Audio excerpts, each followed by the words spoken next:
Order, order. Can I welcome our first panel today to our follow-up session following the session we held at the beginning of December on the policing of the Aston Villa Maccabi Tel Aviv football game. Before we start, if members of the committee could declare any relevant interests, and I will declare that I am a member and officer of the Conservative Friends of Israel.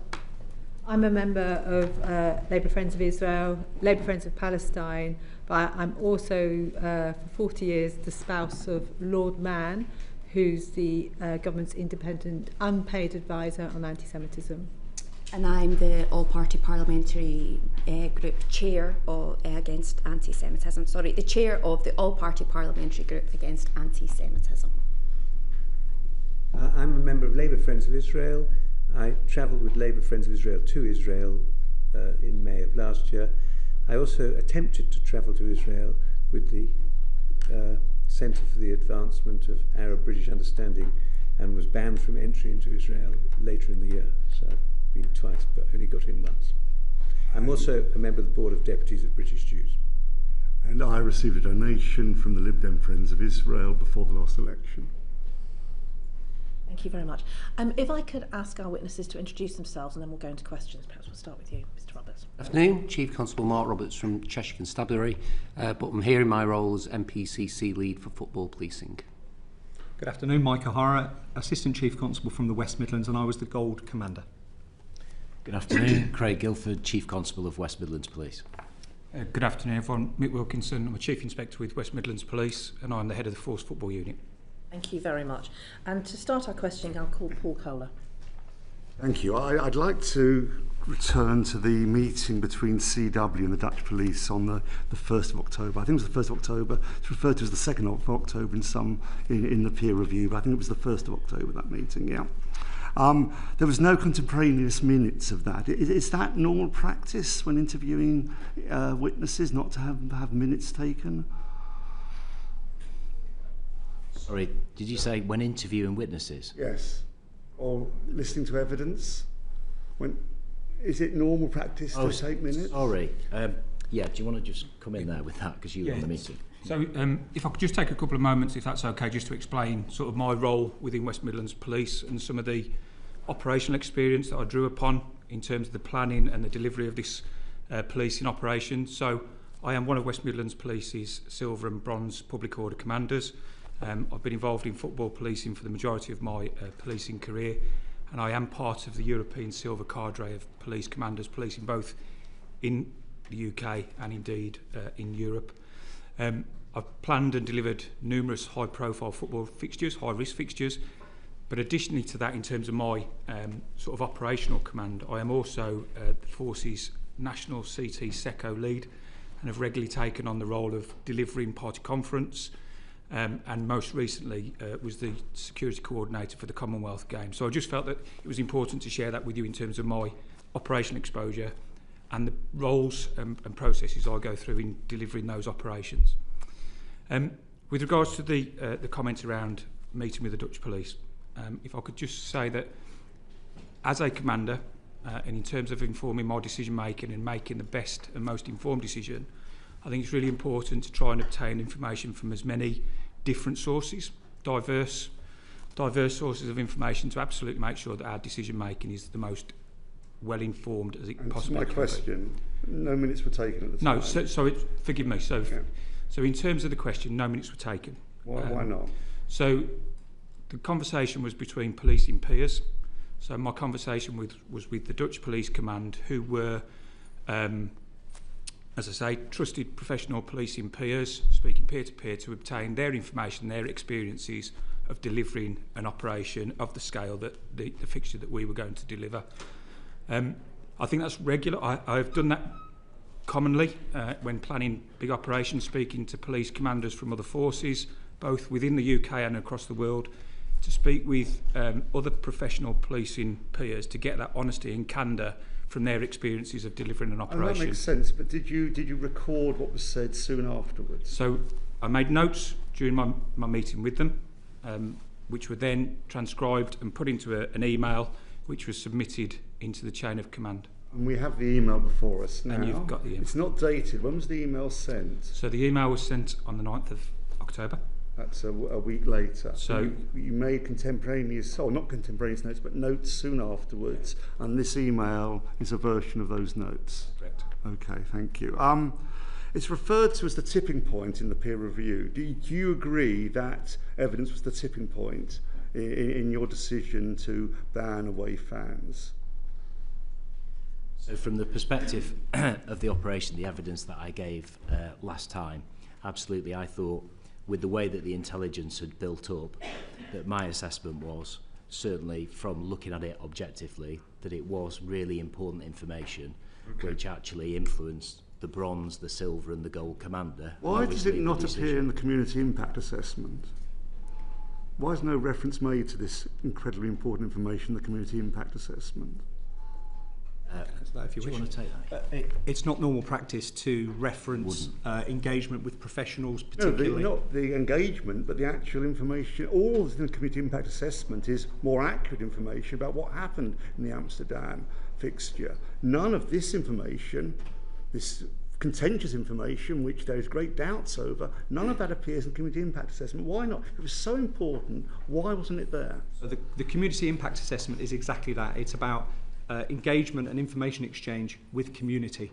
The CIA has a different role. I'm sorry to correct you, but it does cover, the community impact assessment does cover the Amsterdam match, what was said previously. It doesn't say this new information, which contradicts what you've recorded in the community impact assessment. You can't argue we don't include that stuff, because you did include it. But you included the initial. If I can explain, the reference to the Amsterdam information within the CIA was a feed directly from the Community Security Trust. That's why it was inserted, because it was from our community liaison. So we have a range of documents or products within any operation. So there is an intelligence sit rep that is regularly produced, and that effectively contains information intelligence that's relevant to an operation. The CIA relates to community impact and engagement. It doesn't relate to information intelligence that we may have gleaned from partners. So information you receive that contradicts what's there, it doesn't appear in the community impact assessment, it never does. Not in the community impact assessment. Why was it not referred to in the first meeting of the SAG, this information? The first meeting of the SAG, a week after your meeting. Why does this information not appear in the SAG? So I didn't go to the SAG. I don't know whether Mick, from your recollection in relation to what was discussed in the first SAG meeting.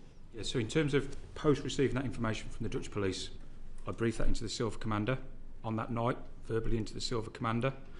The following day, I met with the Gold Commander, ACC Parnell, and verbally briefed him around the findings of the meeting with the Dutch police, and then subsequently the information from that meeting was briefed into the SAG meeting on the 7th of October. So why in the SAG minutes does it say, in an absence of intelligence based on conversations with peers and my professional judgment, we should prefer to ban away fans in the absence of intelligence? So you're telling me you had all this information, all this intelligence, and yet the SAG minutes a week later, after you have briefed various commanders, they say in the absence of intelligence, but based on intuition, it seems, we want to ban away fans. Why wasn't reference made there? I think in honesty, there is a reality about what is information and intelligence, and sometimes the two can be misconstrued. Information is anything that is available to us that can inform some of our decisions. That can be open source, it can be CCTV, it can be conversations and those experiences of people. Intelligence is anything that has been subject to some sort of assessment and some sort of sanitisation that means it is actionable. And I think sometimes the terminology of information and intelligence can be a little confusing at times. So you're saying it's utterly understandable, but no reference to your meeting a week earlier is in, and the information you found out is in the SAG. You think that's utterly plausible, do you? So the information that was shared from the Dutch meeting was referenced within that first SAG. It was. Why is there no reference to it in the minutes? The meeting was recorded. I'm not sure as to the comprehensive nature of the minutes. I think the recording would probably be helpful. You're telling me, so we can see that recording, can we? All the SAG minutes and any recordings are within the sort of purview of Birmingham City Council. So certainly I would suggest it would be a really good idea to have those so that you can either listen to them or look at them, because I would be absolutely certain that there'll be more in listening to it than there will be in Birmingham City Council are giving us evidence in the next session. Than looking at a couple of the minutes. You agree with me, it's surprising there's no reference in the SAG minutes to them. Do you agree with me? Personally, I think the comment that you make is a fair comment. With regards to what was recorded in those minutes, Mike wasn't there, I wasn't there. I don't know the custom and practice of what is recorded or what isn't, or whether they rely on an audio recording. I'm really not sure of that particular element of the process. Okay. But I think the point you make is a fair one, but as the Chief Inspector's just said, it was discussed. I don't know the rationale behind how those words have got into those minutes. I can't help you with that bit. Okay, well, we'll return that to that with Birmingham City Council. I'll bring Joni Reid in quickly. Have you read the minutes? We've read a lot. Have you read the minutes in which the decision was made? So how did you weren't aware that the intelligence or information wasn't included in those minutes upon which the decision to ban vans was decided? I think there was an awful lot discussed in the SAG. I wasn't present. But the information, which was later claimed as the significant intelligence emerged, you haven't noted that wasn't included in the minutes upon when the decision was made. Can I just step in and answer that? You know, I think that is a situation whereby the officers that go to the SAG give the information and things are discussed in the SAG. But with regards to, you know, have we then gone back and retrospectively checked everything that was said in the SAG? You know, the straight answer to that would be no, we haven't done that. After the Prime Minister raises the issue publicly and you have to come to the Home Affairs Select Committee twice, you haven't read the minutes. No, I'm not saying where the decision was made. Sorry, I'm not saying that. Okay. To be clear, what I'm trying to explain is that we wouldn't necessarily, I would assume it's not custom and practice to go through the minutes immediately after the SAG if the officers have attended the SAG and they've given all the information to the SAG. But with regards to this process itself, with all the things that we've prepared, we've looked at the minutes, and also as part of the process that we've been undertaking, there is a judicial review process, a stage at which we're at, which we've gone and we've listened to the actual recordings as well. But I think it would be very advantageous for you as members of the committee to secure, you know, a copy of that recording. We'll ask the council at the next session, but just for clarity, this is my understanding. The minutes of that SAG meeting on the 7th of October, which Paul is referring to, was where the decision was made to ban Israeli fans, and it refers to an absence of intelligence. On the 8th of October, our understanding is that the chair of the SAG notified you that a clearer rationale for that and for the decision to ban Israeli fans was required. And then on the 16th of October, significant intelligence emerged in the form of the information / intelligence as a result of this phone call, all of which happened before the meeting on the 7th of October, and it was never discussed. Is that your position? You've asked 3 or 4 things at the same time there. Can we just break those down? Do you want to talk about the SAG? So I think it's a very fair observation. The one thing I would say, however, is Chief Inspector Wilkinson and the Silver Commander were present in the first SAG, and my understanding is that the information was briefed into the SAG. The fact it's not reflected in the minutes is unhelpful, but that's something, again, we need to discuss with Birmingham City Council. You then reference that intelligence emerges. I think my assessment would be that information intelligence came into this operation from when the fixture was announced in the end of August all the way through September, October into November. So I took command of this on the 17th, and you can clearly see in the timeline... 17th of October. October, thank you. You can clearly see from the beginning of this operation in a timeline, so we've briefed a lot into HMIC, FRS, etc. You can see a constant flow of information intelligence coming into the operational environment, being assessed by intelligence operatives and creating intelligence sit reps.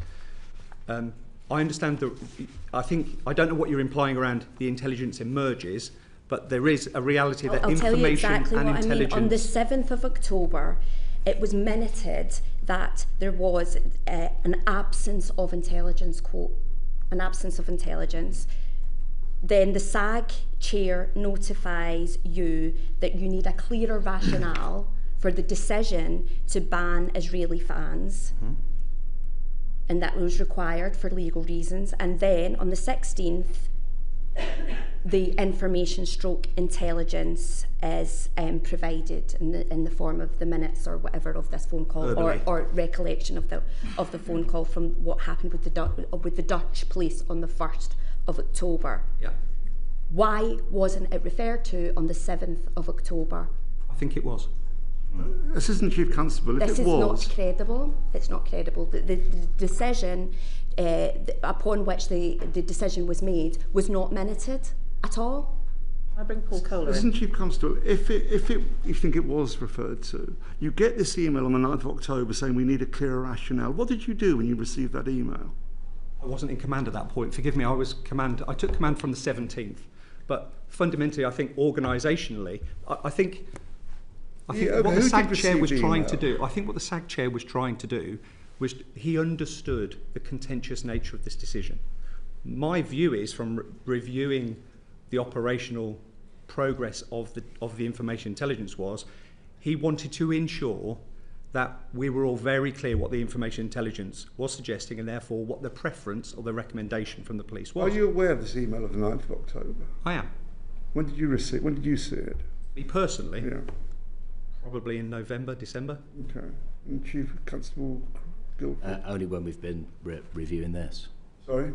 Only when we've been in the review. So an email comes in to senior officers in Westminster Midlands Police saying we need a clearer rationale after supposedly we think it's been discussed, and clearly you've talked about this pivotal moment, and no one says, well, hold on, we had a SAG 2 days ago where we discussed it. Did no one say that? Did no one return to that point?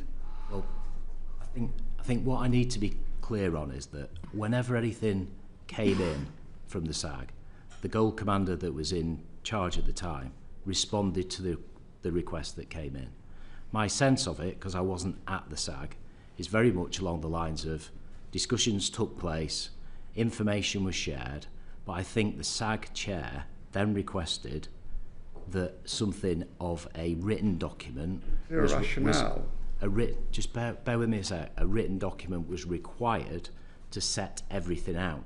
I think that's what was required. But when it comes to... not ask for a document, ask for a clearer rationale, i.e. there was no rationale at that point.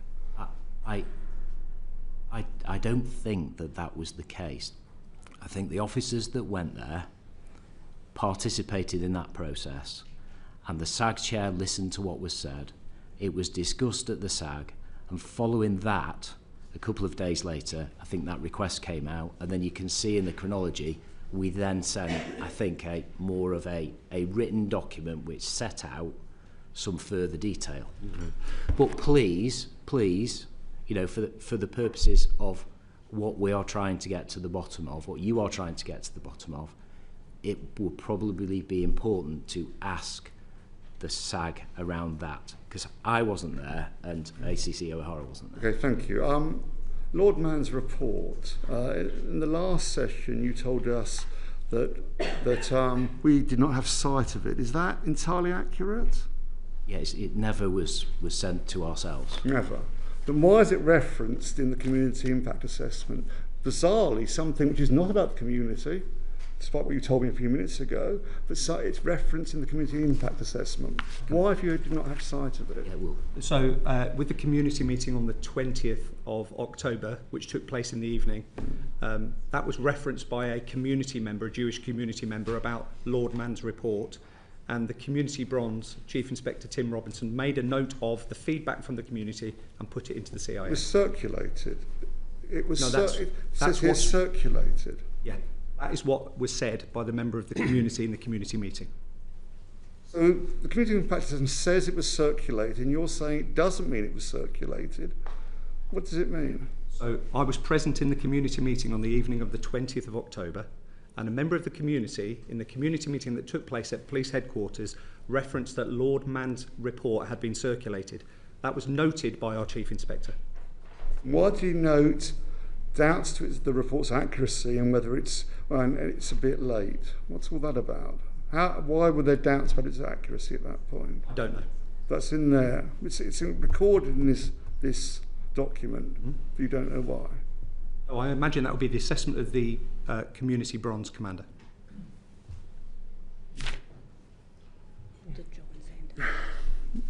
Turning to what happened in Amsterdam, do you stand by what you said to us last time about what happened in Amsterdam? Yeah, the evidence that we gave last time. You stand by all those things you said happened, even though it's contradicted by the Dutch police, by contemporaneous evidence, by media evidence. You still stand by all those things. I have a list of 11 things you told us which are disputed. Are you telling us you still stand by what was said? I was really clear last time in what I said, and the Chief Inspector is sitting next to me who had the conversation. And I told you very clearly that I didn't doubt his integrity, and the information that we've provided in the 8 points in the letter, Chair, that you asked me to respond to since the first appearance, I've provided all that information to you. And I do stand by what was said. It was said on the basis of the information that was given to ourselves. So Maccabi fans attack taxi drivers. Do you still hold with that? In specific reference to the taxi driver, yes, I do still hold that. And I've actually, in preparation for today, I've seen that in one of the first community impact assessments, and remember Lord Mann mentioned something about taxi drivers and said, well, actually, it was the other way round. In his articulation, it was a taxi driver that was being attacked or allegedly attacked, or somebody dragged out of a taxi who was a Jewish member of the public. In the CST information that we've got that I've read as part of today, a taxi's mentioned twice.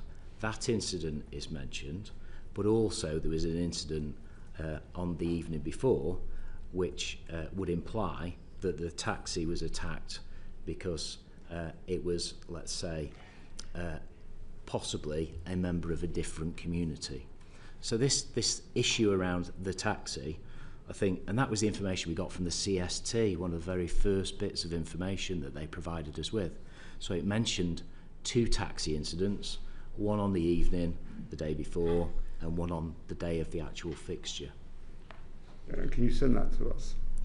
I think we have, but yes, we've got that, yeah. You still hold over 5,000 Dutch police deployed.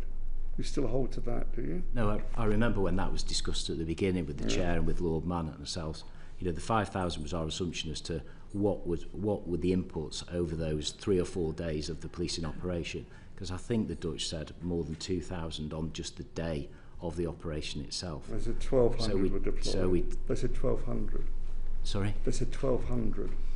Sorry, I thought it was nearer to 2,000, but the 5,000 was a planning assumption from the Silver, which we discussed right at the beginning of when made up, in fact, the evidence in was given.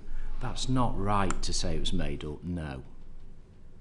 That's not right. That's really not fair. It was a professional assumption of what would be required over the period of days. And I think I remember yourself and Mr. Mann having that conversation at the beginning of the evidence. Chair. I think what we were saying that may be a way that you came up with a 5,000 number, but it isn't it's a finger in the air hoping to get to a calculation that might possibly work, rather than actually having any concrete No, definitely not. No, it's basis. just a professional estimate as to how many officers. You didn't check it with the Amsterdam Police. You didn't go back and say, if we say 5,000, that's correct in terms of the... No, we didn't. That was just the assumption that we've made based on 4 days. So you don't know whether the 1,200 was 1,200 on one day or 1,200 over the full period? No, I assumed, from having spoken to the Silver Commander, that the number itself was on the day of the actual event. And I think it was more towards the 2,000 than the 1,200. I know some of that, those figures have been disputed, as you quite rightly say, but no, that was our assumption. You still hold the line that no AI tools were used in the preparation? Yeah, I've just got a note about that as well, because in your letter you asked as well around the some of the background of the information and the intelligence which we've provided, and there was a definite note that we've got to the bottom of in terms of the West Ham game, and I think the accusation, well, not the accusation, the summation, I think in the House, it was a question that was asked in the House, was that, you know, you've used AI, or West Midlands may have used AI on this particular occasion. We don't do that. We don't use the AI.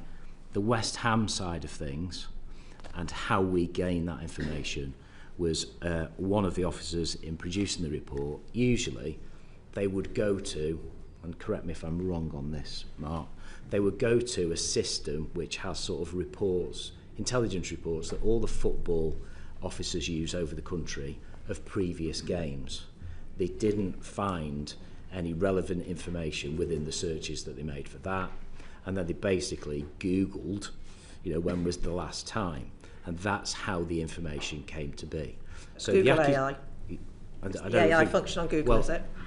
I'm told, I'm being really candid with you, I'm told that they just did a Google search on that because they couldn't find it in the normal system.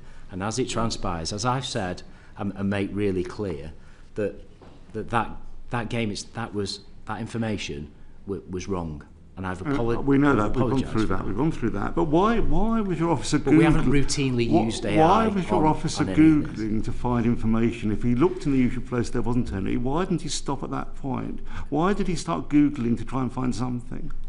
Because when you do one of these assessments, I'm fairly convinced that when you produce it, you look at when an event has last taken place. You try and find the information as to when it last happened. And you go to the football system, and usually it tells you. But because these teams hadn't played for so very long, I don't think the information was in the system. Is that right? There's still, we've double-checked, there is no information held in relation to Maccabi playing in this country on the national football system, which clearly they've played, but there was clearly no incidents that were recorded. Isn't that your answer? Yeah, there were no incidents. Well, rather than accepting that, you went to, we'll find it somewhere else. Can I just come in? Can I take? I want to get away from. I'm getting bogged down in detail. There's a few other points we need to I just want make. to come in on the accuracy of your reporting, because in the SAG minutes of the 16th of October, there was a discussion about the risk in reference to the different football fans. When talking about the Maccabi fan base, incidents in Italy, Norway and Holland were referenced, but none of these incidents involved Maccabi fans. For example, in Italy, it involved Beata Jerusalem. In Norway, it involved the Israeli national football team. And in Holland, it was the Israeli baseball team. And in fact, both of them was pro-Palestine protest rather than Israeli fan bad behaviour. So you're using evidence that did not actually relate to Maccabi Tel Aviv to highlight a risk to the community, which I don't think actually existed. Can I also ask, you stated that Lord Mann had said that a Jewish person was dragged out of a taxi as part of his report. Can you point to exactly where that's said? Because we've been through the reports and we can't find that. Can I assist on that, Chair? Thank you. So I've obviously seen Lord Mann's report. He references on the first page of the report at point 3, there was an altercation with a taxi driver that resulted in Israeli fans attacking a small number of taxis at the same location. The event dissipated quickly as the taxi drove off. So that is referenced. It doesn't in say a Lord. Jewish person was dragged out of a taxi. No, I've got it in I've just front read of me. exactly what he said. Okay, thank you. Thank you. In terms of Yes, of course. international systems, so as I say, bearing in mind those two fixtures were played some time ago, but if there's any instance of note, match reports are filed on the intelligence systems, they would have been available. In terms of any current intelligence, we would also check with other countries where you can imagine, to try and find out if they've relevant intelligence. So we brokered the contact between West Midlands Police and the Dutch National Police. Subsequent to that, we'd do the checks. Obviously, there was the incident with the Tel Aviv derby, which came out partway through this process. Say that was after. That was after the decision was taken. Yes, that was after the decision. And then there was a further incident. Yes, and it wasn't the Maccabi fans, was it? It was I'm sorry. I think the reports were that it was at the Maccabi, and forgive me, the other Tel Aviv clubs, the derby, and the report that was disorder there, and it was reported by the Israeli police as being serious disorder. I mean, the game was called up, wasn't it? It was afterwards, yes. That was after the decision, but while it was before the game. Yes. Okay. Can I? I've found the reference if you want. Okay, please. You want to go first, and then I'll. Yeah, just the taxi I asked thing. the question about why were you using different incidents of football involving violence where Israelis were involved as a way to highlight the threat that Maccabi Tel Aviv fans played into the community. It feels to us, from everything we've seen, that there was a need that you felt that you had to justify banning these fans, and that scraping was done to find a reason. Right. Well, that's absolutely not the case. I'm really sorry if it comes across in that way. That was absolutely not the case. The information, the intelligence that we received, that we documented, and we've shared absolutely all of that with HMIC FRS very, very recently, was all gone through. The mistake that was made in terms of the West Ham was one individual doing one Google search because he couldn't find the reference because it wasn't there within the system. But do you want to just answer that question? I've just got a couple of points just to try and help Clark? a little bit if possible. So, open source research is not unusual in police information and intelligence gathering, and it's specifically called out in the public order, public safety, authorised professional practice as good practice to do online open source research. So that is not unusual. This was briefed into the first gold meeting very early on, and at that point, from everything that I've read, West Midlands Police were planning on receiving Maccabi Tel Aviv fans. So at that point, the reference, almost the implication that was erroneously searched for to try and build evidence to justify it's not a fair reflection of the reality. The open source research is good practice. It incorporates the broader understanding for your threat assessment. So the open source research was a mistake, and that has been called out. AI was not used. Just in relation to the point you raised, forgive me, again, my understanding is, and I wasn't at the SAG, but my understanding from the SAG was that they discussed the full range of risks, and that included the risk from pro-Palestinian protests. So my understanding is that if you look at the intelligence picture and the information developed over time, it was clear that there were people locally who were very unhappy about Maccabi Tel Aviv coming to Birmingham, and that there were threats, and there was information intelligence of those threats. So we had the rising tide of concern locally, and then we had the additional information about Maccabi Tel Aviv and the potential threat of them attacking community members as opposed to rival fans. And those two things together, I think, presented a reasonable position for the police to say, we want to protect the public. And this was about a reasonable decision to try to protect the public. Can I bring Joni Reid in? It's a question specifically for Mr. Roberts. We've heard a lot about Lord Mann's report. It's one quite concrete piece of research on the actual football team that we are discussing. When you received the report from Lord Mann, what did you do with it?